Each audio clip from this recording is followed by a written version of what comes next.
Duridam. Duridam kan? Gue sebagai saksi ya. Persiapan kamu seperti apa sih? Di garis bawahin sebagai saksi. Menetapkan saudara Fadel Al-Fajar Bajideh sebagai tersangka. Saudara Fadel dilakukan penahanan untuk 20 hari ke depan. Pembekuan? Emang ada bahasa hukum pembekuan? Es rujak ada pembekuan. Es teh ada, es kebo ada. Enggak, es kebo tuh apa? Tahu. Memang kerjaannya cuma pengacara doang. Saya bisa nyupir angkot bisa. Saya bisa main film. Kami punya gunung, sekarang ini 2 juta metrik ton di dalamnya uranium. Bisa untuk menghidupi masyarakat dunia 1000 tahun.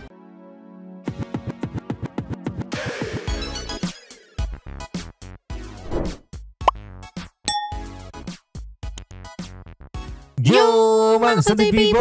Welcome back again bersama Nyonya dah. Mamang, si Abu bolos lagi. Mohon maaf ya, si Pakun lagi mainin tulang-tulangan apa burger-burgeran, nggak ngerti lah, pokoknya 2 topi mangkok. In here, always in here. Jangan lupa buat yang belum subscribe silakan dicengklung. Buat yang belum dapat notifikasi silakan dicengkling. Yo, yes. Edan Ninyo, Edan, bener-bener Edan.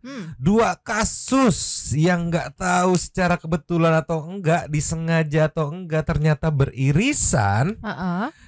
Berhasil membombardir viralitas semua kasus yang sekarang ada.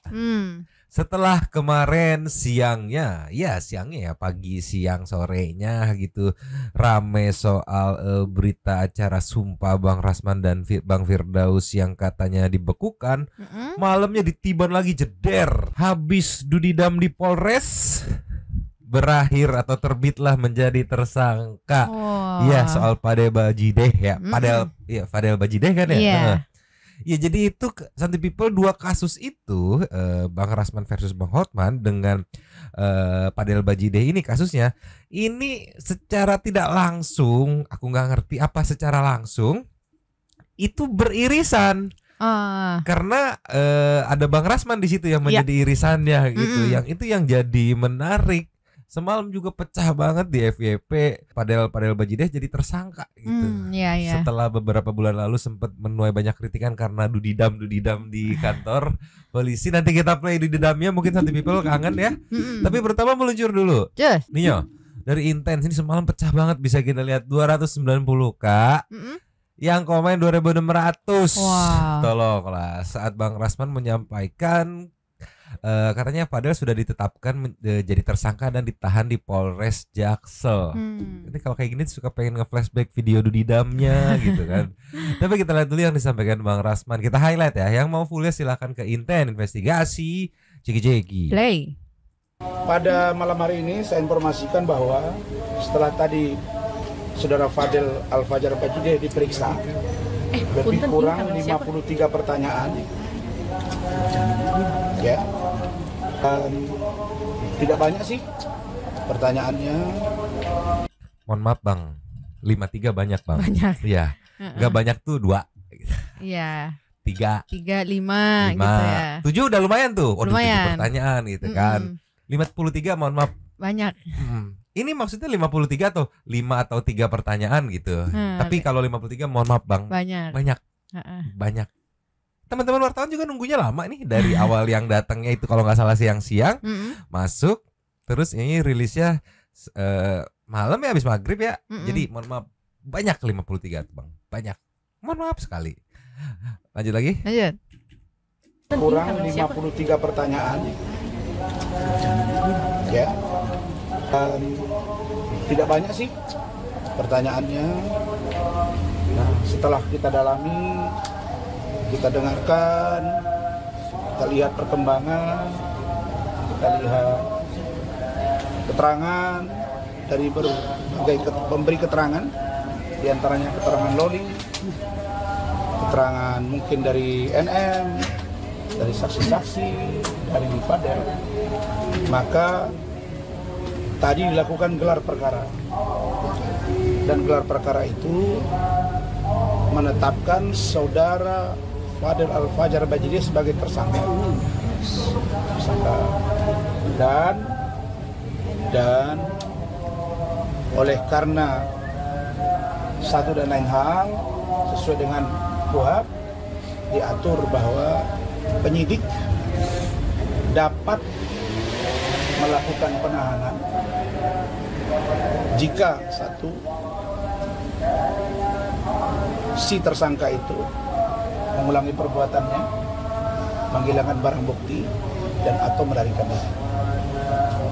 Terlepas dari ini kasus anak di bawah umur, maka tadi penyidik memberitahu ke saya bahwa saudara Fadel dilakukan penahanan untuk 20 hari ke depan. Oke, semalam aku sempat nyari tahu sih, katanya nih kalau nggak salah ya, mohon maaf kalau salah ya. Bisa dibilang di detik-detik terakhir tuh akhirnya Loli bener-bener ngebuka semuanya. Jadi yang selama ini keterangan yang sudah dibangun gitu kan sama Fadel di pemeriksaan tuh patah, runtuh gitu. Mungkin bahasa sederhananya aku pikirin ya, mohon maaf kalau salah ya. Aku menduganya kayak di luar ini ya, deal-dealan. Mungkin deal kayak nanti gue bilang A, lu bilang A, gue bilang B, lu bilang B. Nggak tahu di detik terakhir sepertinya Loli benar-benar ngebuka semuanya, nyeritain sebenar-benarnya gitu kan. Sehingga bukti kuat banget mengarah ke Fadel yang tentang pelaporannya terhadap dia gitu, yang akhirnya tadi malam naik jadi tersangka. Ditahan selama 20 hari ke depan. Itu kalau nggak salah tuh bisa bertambah atau enggak bisa langsung naik ke proses berikutnya gitu. Apa istilahnya P21 gitu untuk ke proses berikutnya gitu. Kalau enggak masih belum nemu bisa dinaikin tambah lagi gitu. 20 hari misalnya nambah lagi 20 hari gitu, nambah lagi berapa 40 hari gitu. Berarti kemungkinan keterangannya Loli di awal-awal itu mungkin kayak masih ditahan demi melindungi. Mungkin ada gitu unsur, ya. ada dugaannya ada ke arah sana, masih melindungi atau masih gimana gitu. Tapi di akhir ini benar-benar Loli ngebuka kuncinya gitu. Makanya langsung naik. Ini pun mungkin apa ya, bisa dibilang syok juga kali timnya, nggak expect gitu. Iya. Tolonglah ya. Karena ini disampaikan juga sama Bang Rasman nanti nih meluncur. Nih ya, di menit 6 setelah Bang Rasman selesai preskon ya, saat mau rilis ke mobil gitu kan, masih tetap dikejar sama teman-teman wartawan dengan nada pertanyaan yang menggebu-gebu. Nah, di sini poin yang tadi aku bilang tadi dijelaskan Bang Rasman. Ceki-ceki. Play. Kecewa nggak bang? Abang merasa gagal nggak bang? Mendampingi Fadel merasa gagal nggak? Akhirnya jadi tersangka nih. Padahal abang dari awal percaya diri Fadel bakal bebas, tapi akhirnya jadi tersangka. Sebelum dijawab, Mamang kenal suaranya. Ini kan yang waktu kemarin nanya, mungkin nggak Pak diganti sama mata kebo atau mata binatang? Ini suaranya nih. Memang ini wartawan favorit Mamang pokoknya Pak ya. Ada di kasus yang ono yang nanya bisa diganti mata binatang atau mata kebo nggak gitu. Ini nadanya nih.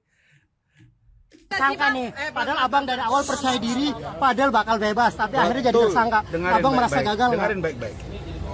Saya telah berhasil 7 bulan.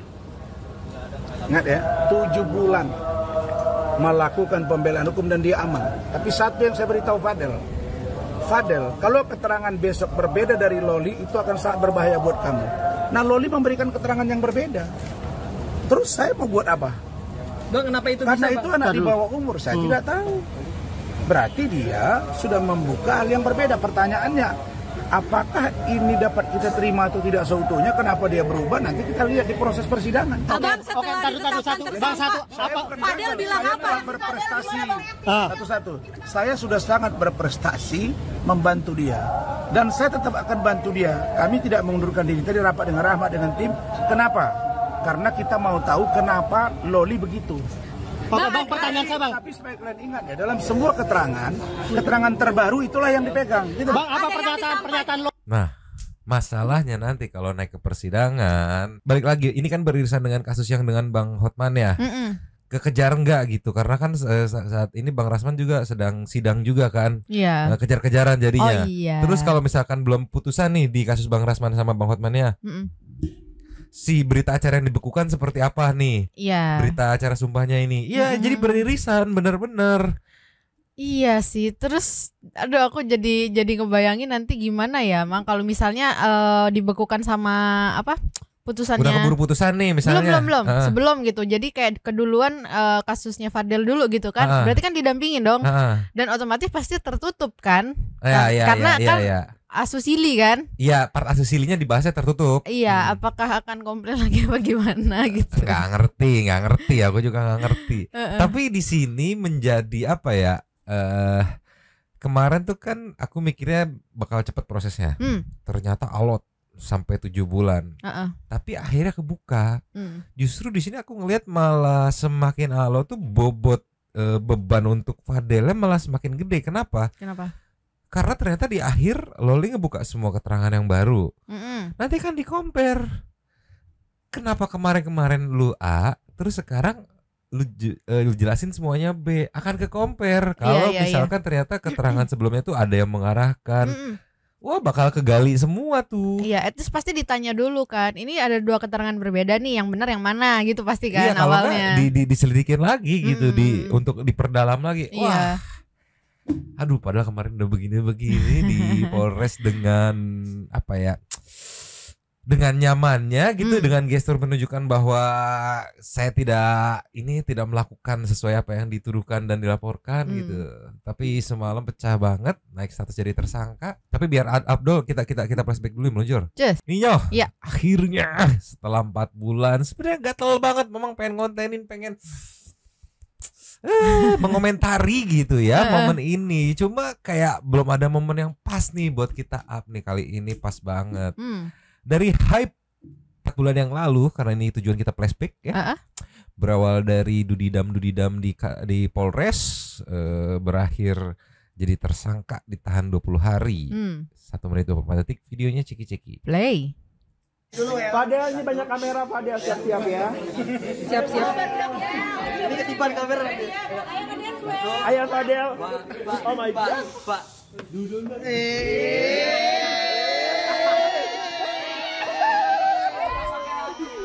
Yang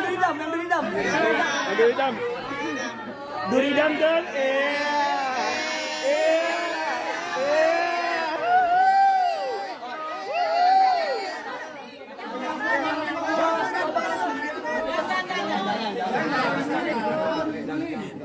Dah. Aku tuh kayak apa ya?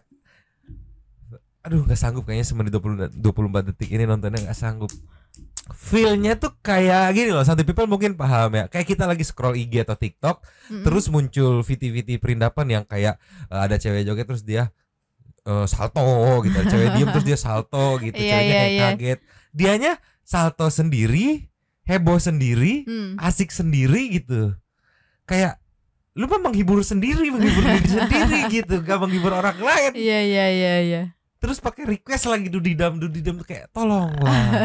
Ini banyak dikritik oleh waktu itu kalau nggak salah beberapa pakar praktisi hukum gitu, kayak menilainya lu ini kan lagi dilaporkan. Iya.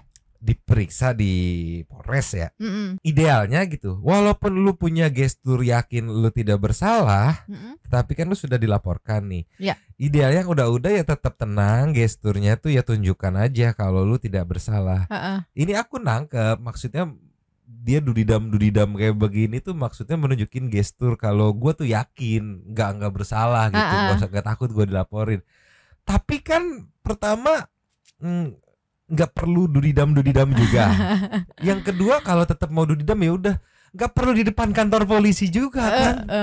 Tolonglah. Di luar gitu ya Mang ya. Iya, di parkiran kayak gitu, kayak dudidam Polres Metro belakangnya itu kayak tolonglah. Aduh anjir.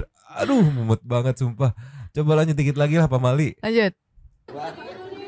Sama ini buat Loli. Buat Loli silakan. Laura sekarang namanya. Silakan. Panggilannya Laura sekarang. Loli. Ayo Del. Buat Loli. Diam dulu. Buat Loli. Sumpah ini aduh. Mumet banget, mumet. Masih lama ya? Aduh, dikit lagi lah, nggak tahan aku nontonnya. Gua selalu ada di sini. Gua nggak kemana-mana. Kita bakal bertemu lagi. Buat di kita ada. Buat di kita Mirzani ada. Buat ibunya dan kita ngedes bareng. Makasih Fadel. Makasih Happy birthday lagi. Tuh, masih di aduh gini kantor polisi, tolonglah. Ya akhirnya kan jadi tersangka kan. Aduh. Aku padahal menunggu semalam tuh ada nggak nih video bocoran dari petugas yang di area ininya kan selnya gitu kan. Kalau kemarin waktu satbor itu kan sempat ada momen pas di dalam tuh kan ditahan dulu kan di dalam, suruh ya coba lu joget satbor gitu kan. Iya. Ini aku pikir coba lu didam lu yang kayak kemarin viral di depan kantor nih, sekarang dalam lu didam lu. Aku ngarepin kayak gitu kan, ada nggak nih. Tapi sampai saat video ini deteksi belum ada. Tolonglah. Cuman ya aku agak gemes juga sih kalau apa tadi kan dia bilang buat loli gitu kan, gue masih di sini, gue nggak akan kemana-mana. Itu kan maksudnya serius ya. Tapi berakhir dengan begini-begini. Ya Allah. Gini di kantor polisi aja udah terlalu wadididau. Aduh, tolonglah. Dudidam mumet ngelihatnya. Tapi ini banyak juga kemarin netizen yang anggap ini meluncur. Iya. Masih dari hype. Jadi aku ngeliat potongannya di TikTok banyak. Jadi ada ekspresi Fadel saat mendatangi Polres Metro sore-sore, yang kalau kita kemarin pas siangnya itu yang masih di depan, yang Bang Rasman ngomentarin soal ininya apa dibekukannya itu. Dibekukannya yang kita kesel ngeliat dia cengengesan bicara-bicaraan. Nah, momen datangnya pas mau diperiksa itu sepertinya nggak kelintas sedikit pun bakal naik jadi tersangka dan bakal ditahan. Jadi masih enjoy life banget gitu. Kayaknya belum ada firasat gitu. Iya. Tapi ya malamnya setelah diperiksa ya nggak ikut keluar. Ternyata naik statusnya jadi tersangka dan ditahan untuk 20 hari ke depan. Dari hype menit 3:34 ceki-ceki. Play. Gimana Fadel? Ntar paling Kecewa. Kenapa sedihnya? Kenapa Del? Oke. Sedihnya udah. Kecewa nih. Udah berubah, ada perubahan. Kan gua mau, kok kecewa? Kecewa gimana? Ya hubungan kamu. Udah. Aku salvo kameranya deket banget sama rambut, kayak ada berminyak gitu sih. Aduh. Aku dari tadi pasang salvo kayak nahan napas gitu. Refleks, mohon maaf Santi People, refleks. Lanjut lagi. Ini gue digiring kemana ini ya? Enggak ada di sini aja. Padel, kalau misalkan itu foto bener gimana Del? Aduh. Del, satu kata untuk loli apa Del? Kan katanya foto. Om Rasmannya kemana? Del, satu kata untuk loli apa? Padel, foto dulu deh, Del, satu kata untuk loli. AI gimana? AI mana nih? Yang foto beredar. Del, satu kata untuk Laura apa Del? Itu fotonya beneran gimana? Ya udah biarin enggak apa-apa. Berarti ikhlas Del, ngalah Del. Ya enggak apa-apa. Satu kata untuk Loli. Hah? Tetap I love you. Ini ada masuk gue pas. Gelangnya gue pas. Jadi nggak usah nanya perasaan lagi ke gue. Oke Del, pesannya apa Del? Del pesannya apa buat Loli? Bang Mat. Setelah foto itu. Pesan. Tangga atau lip? Buat Loli. I love you Loli, itu aja. Tetap I love you Del. Terus mau apa? Kalau misalkan ternyata fotonya bener, merasa dikhianati gak jatuhnya Del? Enggak dikhianati. Biasa aja. Terus semuanya apa jawaban lu? Del, dengan nantinya kamu dipanggil lagi gitu, artinya Gue sebagai saksi ya. Kesiapan kamu seperti apa sih? Di garis bawahnya sebagai saksi ya. Kesiapan kamu sendiri seperti apa Del? Untuk nantinya pemeriksaan. Dan nanti paling gue ceritain lagi apa yang dari awal gue jalani sama Loli, karena kan yang hubungan yang tahu gue sama Loli. Jadi yang gue mau kasih tahu ke penyidik itu yang dicari itu penyebar. Itu yang perlu penyebar. Karena penyebar itu berarti dia tahu segalanya. Berarti dia tiap hari sama gue, ya kan? Kalau dia sampai melaporkan, sampai mengasih tahu ke publik kalau gue ini dan lain-lain, berarti dia ada di pihak gue terus, ada di sama gue terus. Sedangkan yang melaporkan dan yang menyebarkan itu nggak sama gue sama Loli, nggak ngurusin Loli, itu aja. Karena yang katanya Loli penyebar, maksudnya penyebar gimana? Kalau ada penyebar, Bang, udah ditunggu. soal aborsi sendiri seperti apa emang Del? Kalau misalnya nanti Loli ada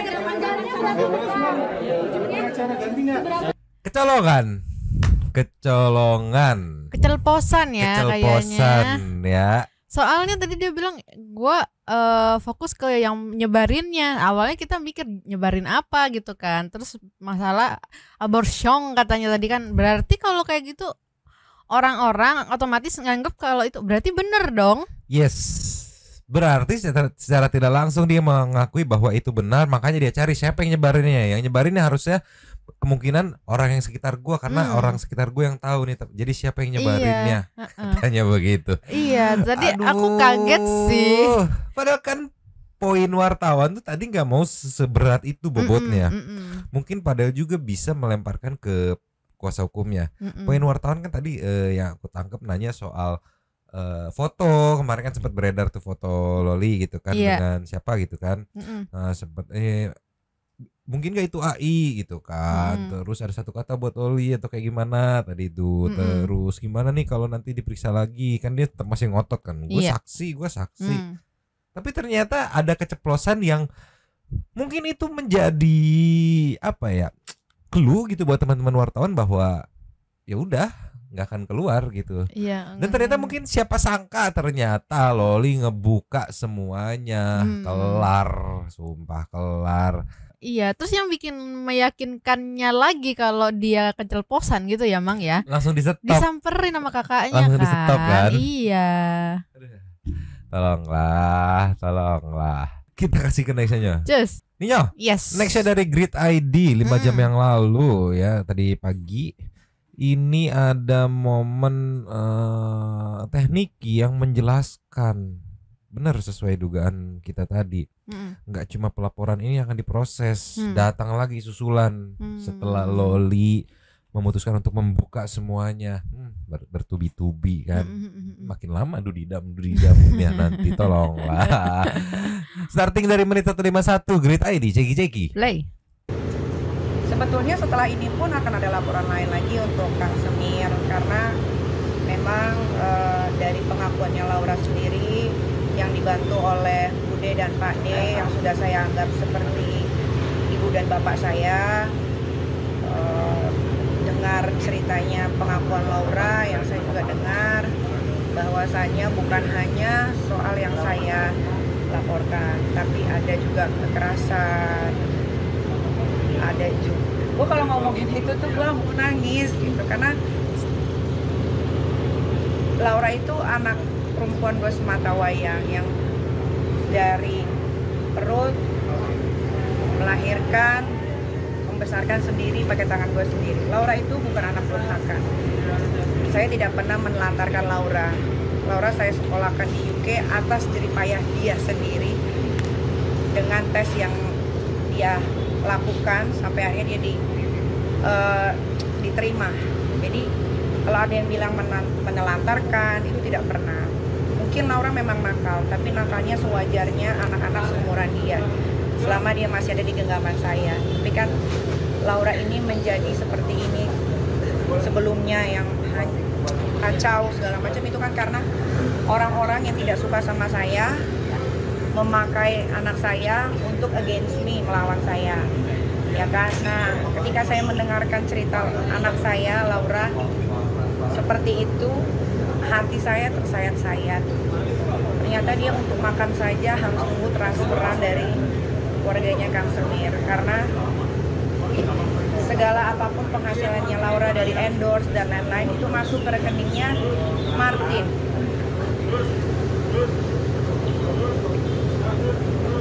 Sampai menghela napas. Eksploitasi gak sih masuknya sih? Di bawah umur, suruh kerja, uangnya Iya, diambil oleh yang bukan. Aduh, tolonglah.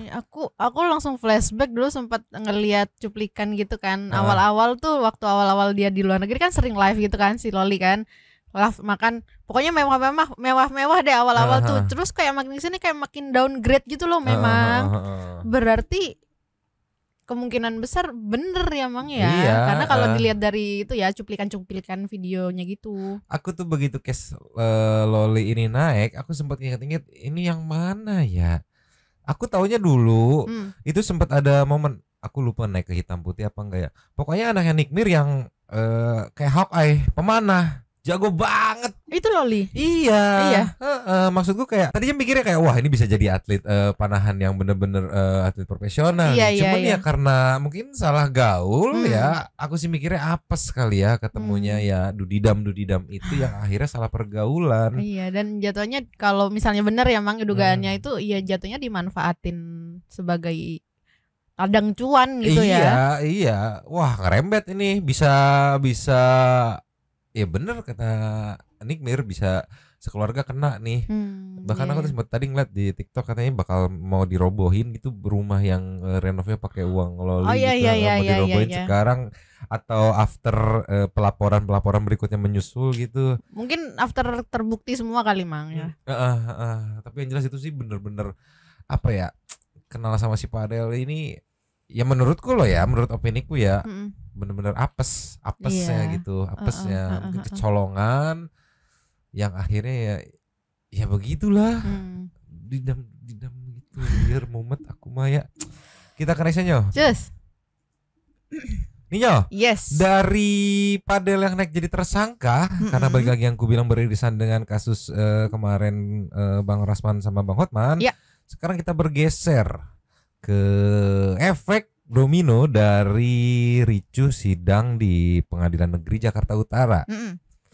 Di sini dari Grid ada Bang Firdaus yang berkomentar soal berita acara sumpahnya yang dibekukan. Bahkan kalau nggak salah tuh Bang Daus tuh sempet ngomong nggak takut, nggak khawatir dibekukan, nggak bisa jadi pengacara juga. Banyak profesi-profesi lain yang dia sangat mungkin jalani, bahkan sempat akhirnya mengungkap soal kekayaannya gitu. Ternyata nggak cuma gunung yang di Parung doang dia punyanya, nanti dibeberin. Tapi dari Grid dulu 452 ya, Mamang Mohadat yang mau full silakan meluncur ceki-ceki. Play.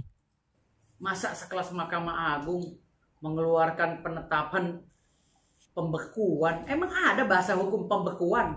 Es rujak ada pembekuan, es teh ada, es kebo ada. Es campur ada pembekuan, otak juga ada pembekuan. Enggak, es kebo tuh apa? Tahu. Rujak aku masih tahu, es teh oke tahu banget, es campur tahu. Es kebo tuh apa? Aku taunya es mambo. Iya, es mambo tahu. Es kebo atau es kebo apa? Gak tahu. Sumpah mantap apa ya? Menginfokan. Aduh susah. Udah itu pokoknya es kebo lah, lanjut lagi. Lanjut. Tapi kalau undang-undang kalau nggak ada catatannya jangan ditulis pembekuan. Ini jadi presiden buruk bagi penegakan hukum di Republik Indonesia. Gitu loh. Makanya beberapa kali saya minta, Pak Prabowo tolong bentuk Menteri Koordinator Pengawas Aparatur Negara. Saya jadi ketuanya. Saya akan pecat-pecatin. Walaupun saya menjabat hanya sebulan, alhamdulillah saya bisa memecatin semuanya. Ribuan orang saya pecat. Karena orang-orang kardus seperti yang ada di lembaga ini adalah tikus. Yang bisanya hanya korupsi, calo kasus, bermain dengan hukum. Jadi kapan mau majunya? Kalau hukumnya nggak benar, konstruksi hukumnya diterapkannya nggak benar, kerangka hukumnya nggak jelas, negara ini mau punya ribuan program pun nggak akan jalan. Mau lembaganya ditambah-tambah juga nggak akan jalan. Percaya sama saya. Kalaupun jalan terseok-seok. Karena tikusnya banyak. Gitu loh. Kayak ini aja, kita mau membongkar kasus si Hotman Paris. Ya kan? Dia melaporkan, tapi kok dia yang takut? Dibuka isi catatan-catatannya Bang Rasman. Harusnya dia yang lapor, dia yang berani dong. Kok dia malah takut? Ada apa? Itu yang mau kita bongkar. Kok malah jadi kasus naik meja saya sampai berujung ke pencabutan SK saya. Apalagi saya tidak melalui proses kode etik, sidang etik. Kan ini lucu sekali. Sangat membagongkan kalau kata orang. Kok di negara yang sebesar ini dengan penduduk dunianya di tempat terbesar di dunia, yang sangat multi etnis, ya kan? Kok bisa ada gitu loh proses yang seperti ini? Ini menghambat pembangunan kalau cara seperti ini. Dikit-dikit kalau dikritik langsung dicari orangnya. Ini saya kayak zaman kerajaan lagi, balik lagi, gitu loh. Jadi, aduh, sebenarnya apa ya?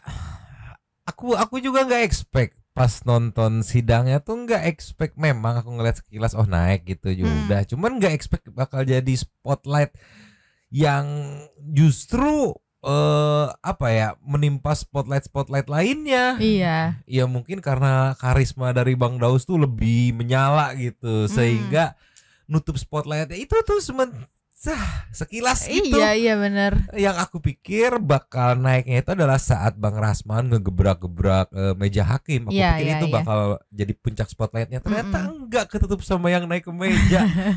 Sampai dibahas di beberapa forum, beberapa forum diskusi dengan praktisi-praktisi, pakar-pakar soal naik meja.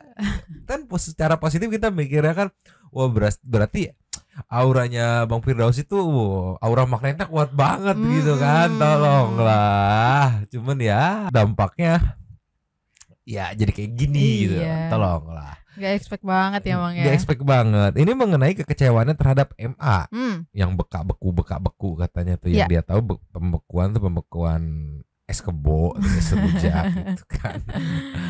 Dan ini nextnya kita meluncur deh. Just. Nio, nextnya dari Intense. Ini momen Bang Firdaus sepertinya deklarasi akan melawan ya, melawan terkait pembekuan berita acara sumpah yang kemarin disampaikan oleh MA. Juga sekaligus menyampaikan bahwa nggak takut gue dibekukan, nggak bisa jadi pengacara juga nggak takut, karena gue bisa jadi A, B, C, D nanti disampaikan. Dan ya kita ceki-ceki aja dari Intense. Starting menit 13:13 yang mau full silahkan meluncur. Santi People ceki-ceki. Play. Langkah yang abang. Saya ambil, kan saya udah persiapan. Gugat udah, pasti ke Mabes Polri sudah. Besok saya akan ke Mabes Polri. Gitu. Jadi langkah-langkah preventif saya akan lakukan untuk diri saya sendiri. Gitu. Jadi lucu kan, saya di sidang tidak, ya kan? Dihakimi tidak. Tetapi putusannya ada berkeliaran di media sosial. Di kantor saya nggak pernah ada hadir nih. Baik dari Kongres Advokat Indonesia suratnya ataupun dari pengadilan. Nggak ada hadir. Tetapi surat itu udah beredar menjadikan presiden buruk bagi saya. Dan wibawa saya jatuh, makanya saya gugat 1 triliun di pengadilan tinggi. Kalau dia masih bersikeras membekukan surat berita acara sumpah saya. Dia tinggal pilih. Mau melepaskan atau menerbitkan kembali surat berita acara sumpah saya atau ganti rugi 1 triliun. Itu tinggal pilih dia. Iya ada surat keberatan saya. Gitu. Tapi sudah sempat setelah keluar surat tersebut sudah sempat menanyakan juga nggak sih Bang ke pengadilan tinggi Banten? Ngapain saya menanyakan? Saya mau mengemis gitu. Saya bukan tipe pengemis coy. Buat apa saya mengemis? Hah? Memang kerjaannya cuma pengacara doang. Saya bisa nyupir angkot bisa. Saya bisa main film. Saya bisa bikin musik. Saya juga bisa mendampingi melalui lembaga bantuan hukum saya. Emang harus ke persidangan gitu. Saya bisa jadi bosnya pengacara. Kasusnya dapat masuk ke kantor saya suruh pengacara yang bersidang. Bisa. Apa yang susah zaman sekarang?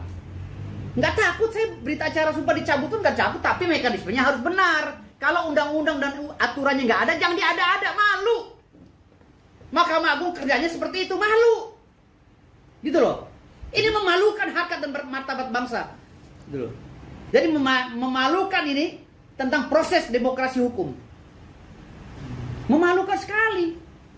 Gitu.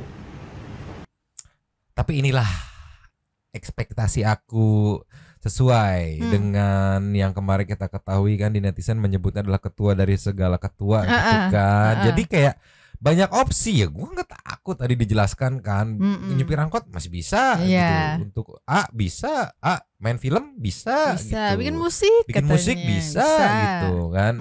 Ya inilah yang diharapkan oleh teman-teman netizen gitu untuk ketua dari para ketua gitu kan. Jadi kayak sebenarnya tadi 1 triliun itu kan adalah ganti rugi karena dirasa mekanismenya tidak tepat gitu, bukan ganti rugi karena gue jadi nggak bisa jadi pengacara lagi nih, terus pemasukan gue kemana gitu. Enggak, bukan itu. Kalau masalah pemasukan banyak profesi yang masih bisa dijalani gitu kan. Gitu lah, sesuai dengan ekspektasi teman-teman netizen gitu. Jadi untuk perlawanan dari Bang Firdaus terkait putusan yang disampaikan oleh MA terkait pembekuan berita acara sumpah, ntar kita tunggu kelanjutannya perihal perlawanan dari Bang Firdaus. Nggak tahu kalau Bang Rasman akan ngelawan atau kayak gimana, nggak tahu juga nih ya. Tapi sepertinya Bang Firdaus berapi-api untuk melawannya nih. Ini nextnya kita ke momen yang apa ya, mungkin disandingkan dengan Bang Hotman. Akhirnya Bang Firdaus mau buka aset yang dia miliki meluncur. Just. Nio, setelah kemarin sempat di-spill tipis-tipis yang bikin kita melongo di channelnya Dr. Richard Lee yang katanya Bang Firdaus punya tanah 4.000 hektar. Iya, dan ternyata itu adalah gunung di pinggiran Jakarta apa? Gunung Parung. Apa ya? Kebetulan memang kurang tahu karena memang emang kurang wawasan soal pergunungan gitu kan. Ini dibeberin lagi aset yang dimiliki Bang Firdaus. Jadi secara tersirat seperti menyatakan siap untuk adu kekayaan dengan Bang Hotman. Dari CTI Entertainment, ceki. Play. Nah, kalau duit cash saya rasa kalah sama Hotman. Tetapi kalau aset, Hotman nggak ada apa-apanya sama saya. Kalau dihitung semua ya aset saya nggak ada apa-apanya sama sekali sama saya. Gitu. Aset saya punya gunung kok. Di BSD dekat BSD Parung saya punya gunung. Iya. Saya punya gunung, saya punya tanah beberapa hektar di Jakarta Selatan, saya punya tanah di Tangerang berapa hektar, di kampung saya berapa puluh hektar saya punya. Jadi kalau aset saya nggak kalah sama Hotman. Kami punya gunung, sekarang ini 2 juta metrik ton di dalamnya uranium. Ya, Gunung Parasultan di Dompup, PT Onto. Ya, 2 juta metrik ton bisa untuk menghidupi masyarakat dunia 1000 tahun. Bisa bayangkan. Coy. Gunung di Parung 4.000 hektar. Tanah di mana tadi? Jakarta Selatan. Jakarta Selatan. Terus di kampung. Tangerang ya. Tangerang juga. Tangsel apa Tangerang gitu kan. Terus di kampungnya tanah tuh, beberapa hektar, puluh hektar. Terus ini poin terakhir ini yang bikin aku mengenge. Iya, ada 2 juta metric tons. Aku nggak ngerti itu parameternya gimana. Mohon maaf, Mamang emang nggak ngerti. Tapi yang poin yang aku tangkap adalah di dalamnya ada uranium. Uranium yang bisa menghidupi masyarakat dunia 1000 tahun. Wah, berasa ini loh. Mohon maaf ya, kalau analoginya nggak tepat gitu, mohon maaf gitu ya. Aku berasanya seperti ini apa namanya gunung di Wakanda gitu kan, yang isinya vibranium gitu. Kalau teman-teman nonton Black Panther gitu kan. Iya. Dan apalagi ini katanya bisa menghidupi masyarakat dunia bukan Indonesia selama 1000 tahun ke depan.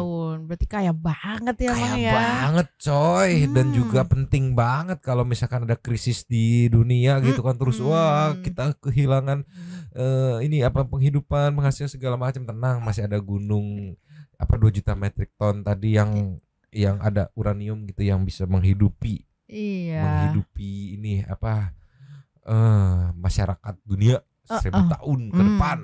Wadidaw. Yang jelas memang nangkepnya di sini adalah secara gestur tuh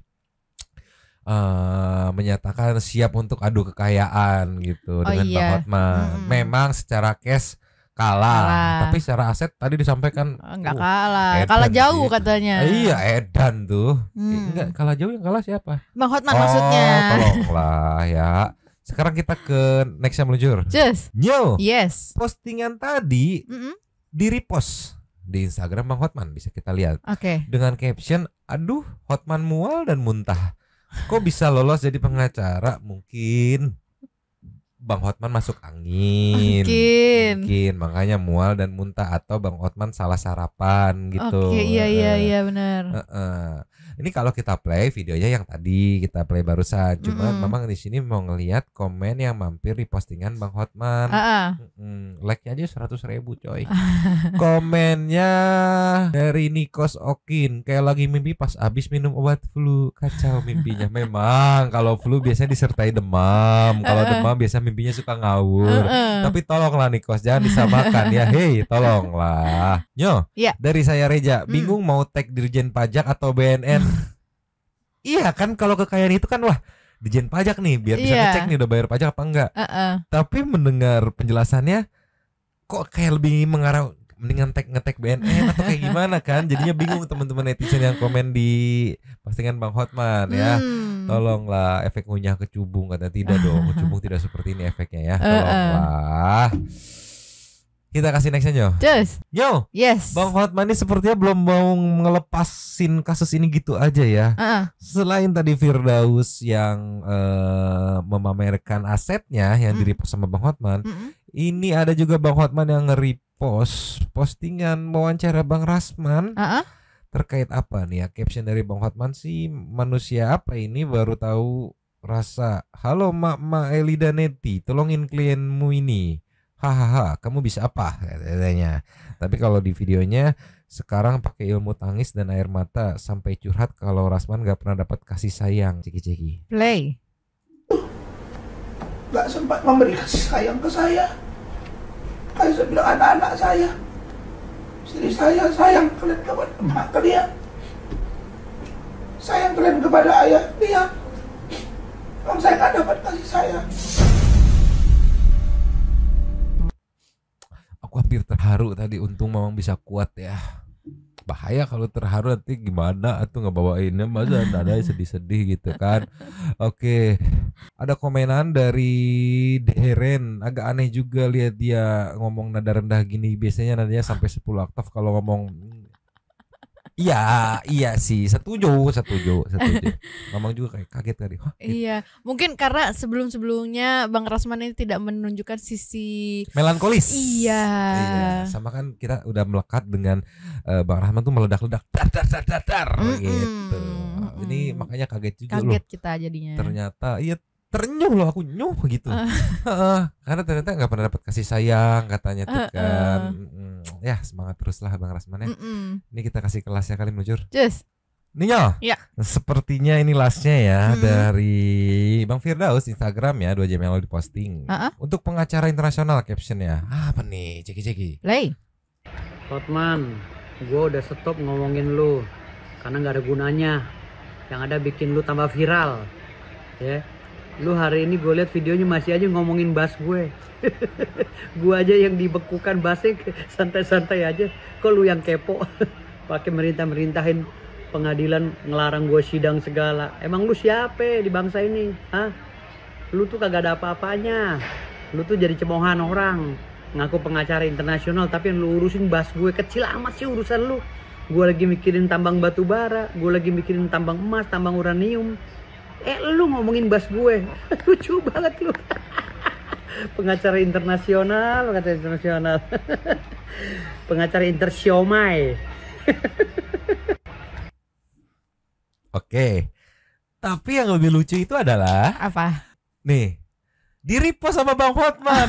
Tuh, dikasih caption ngaku punya tambang batu bara, tambang emas, tambang uranium, pret katanya ya. Thanks Mahkamah Agung umumkan ya apakah apa yang isi otak ini orang gitu yang tadi. Gue lagi mikirin tambang batu bara, gue lagi mikirin tambang emas, tambang uranium. Lu ngomongin bass gue. Lucu banget lu. Pengacara internasional. Aku kan berarti mikirnya gini, benar-benar dipantau sama Bang Hotman ya, tolonglah. Karena tahu update. Ini update banget kan, berarti kan 2 jam yang lalu. Iya, update banget. Dinaikin lagi gitu Bang Hotman, benar-benar nggak dikasih kendor, tolonglah. Tapi ya mau gimana juga, case-case kayak gini tuh memberikan warna tersendiri ya di kasus-kasus infotainment ya. Iya. Tolonglah. Jadi ada 2 poin yang Mamang masih tunggu nih. Yang pertama lanjutan laporan tambahan dari Niki terkait Fadel Bajideh gitu kan. Yang kedua ini kelanjutannya gimana nih? Apakah tetap dibekukan atau berhasil dicairkan lagi dengan perlawanan yang akan dilakukan oleh Bang Firdaus sama Bang Rasman. Nah, seperti biasalah. Kita tunggu kelanjutannya saja nanti seperti apa. Sambil menunggu si Abu pulang dan juga kelanjutannya, kita meluncur ke setting di Super Tanks. Luncur. Cus. Ninyo. Yes. Sambil menunggu si Abu datang, lama banget ya di Super Tanks kali ini ada 2. Yang pertama kita buka dari Saninata. Iseng banget itu yang nge-gift rambut sama yang cubit-cubit pimpinan. Ada gak gift palu yang bisa mukul pala? Tolonglah ya. Gila guys. Dus punya gunung loh katanya Om. Ini lebih gila lagi, uranium, tambang, tolonglah ya. Lasnya dari Ana Intiana. Nggak apa-apa, Bang Daus dibekukan sebagai advokat kan abang masih punya keahlian seperti pencaksilat, taekwondo, boxer, kan masih bisa jadi guru yang baik, itu mah menjanjikan loh Bang. Itu dia. Tadi juga seperti mention kan nggak khawatir gitu, menuntut hanya karena mekanismenya aja gitu, bukan karena urusan pemasukan gitu, dan habis. Terima kasih kepada para Sultan Santuy yang sudah memberikan super thanks kepada kita dan juga memberikan ruang kepada Santuy people yang lain untuk berkomen-komen, bertisan-tisan, bersilaturahmi dan juga menyampaikan aspirasinya di kolom komen di bawahnya. Terima kasih sudah menonton. Lanjut di komen seperti biasanya Nyodan. Mamang, dudidam, Abu gak dateng, Fakun yang baru bangun, 2 topi mangkok, cabut dulu dan ciao.